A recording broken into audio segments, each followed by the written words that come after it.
नमस्कार भक्तों, स्वागत है आपका हमारे धार्मिक चैनल में। आज हम बात करेंगे अजा एकादशी व्रत की, जो भाद्र मास की कृष्ण पक्ष की एकादशी को आता है।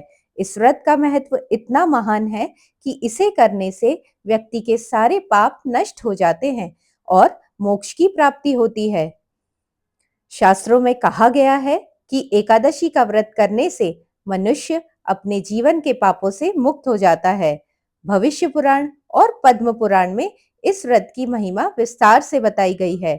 भगवान श्री कृष्ण स्वयं युधिष्ठिर महाराज को कहते हैं कि हे राजन, अजा एकादशी का व्रत करने से मनुष्य जन्म जन्मांतर के पापों से मुक्त हो जाता है और उसे वैकुंठ धाम की प्राप्ति होती है। इस दिन व्रती को उपवास करना चाहिए, भगवान विष्णु की पूजा करनी चाहिए और पूरी श्रद्धा से कथा सुननी चाहिए। व्रत की विधि क्या है, आइए जानते हैं। प्रातः स्नान करके व्रत का संकल्प लें। घर में भगवान विष्णु की मूर्ति या चित्र स्थापित करें। धूप, दीप, पुष्प, तुलसी दल और पंचामृत से भगवान की पूजा करें। ओम नमो भगवते वासुदेवाय मंत्र का 121 बार जाप करें। पूरे दिन फलाहार करें और रात्रि में जागरण करें। द्वादशी के दिन ब्राह्मण को भोजन कराकर दान दक्षिणा दें, फिर स्वयं भोजन करें। व्रत की कथा, अजा एकादशी व्रत की कथा आइए सुनते हैं। बहुत समय पहले अयोध्या में हरिश्चंद्र नामक राजा राज्य करते थे। वह सत्यवादी और धर्मनिष्ठ थे, लेकिन एक बार भाग्यवश उन्हें बहुत कष्ट सहने पड़े। एक ऋषि के श्राप के कारण राजा हरिश्चंद्र को अपना राज्य, धन, यहाँ तक कि पत्नी और पुत्र को त्यागना पड़ा। वह शमशान में डोम के सेवक बन गए और वहां शवदाह के कार्य में जीवन यापन करने लगे।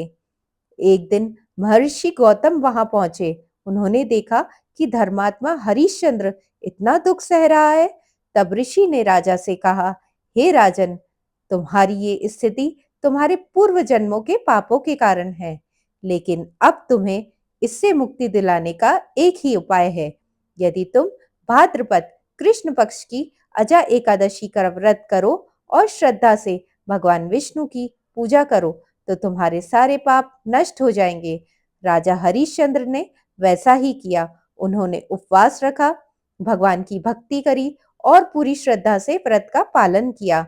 परिणाम स्वरूप उनके सभी पाप नष्ट हो गए। उन्हें फिर से अपना राज्य, पत्नी और पुत्र वापस मिल गए। अंत में वे विष्णु लोक को प्राप्त हो गए। इस प्रकार अजा एकादशी व्रत करने से मनुष्य के सभी पाप नष्ट हो जाते हैं और जीवन सुखमय हो जाता है। भाइयों और बहनों, अजा एकादशी का व्रत केवल एक धार्मिक परंपरा नहीं है, बल्कि आत्मशुद्धि और मोक्ष का मार्ग है। यदि श्रद्धा और भक्ति से किया जाए तो जीवन में दुख, दर्द दूर हो जाते हैं और अंत में ईश्वर की कृपा प्राप्त होती है। आइए हम सब भी इस व्रत को श्रद्धा से करें और भगवान विष्णु की भक्ति में लीन हो जाएं।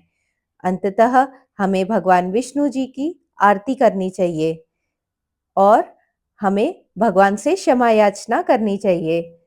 तो बोलिए, ओम नमो भगवते वासुदेवाय नमः। ओम नमो भगवते वासुदेवाय नमः। मेरा वीडियो पसंद आया हो तो चैनल को लाइक, सब्सक्राइब जरूर कीजिएगा और कमेंट में लिखिएगा, ओम नमो भगवते वासुदेवाय नमः।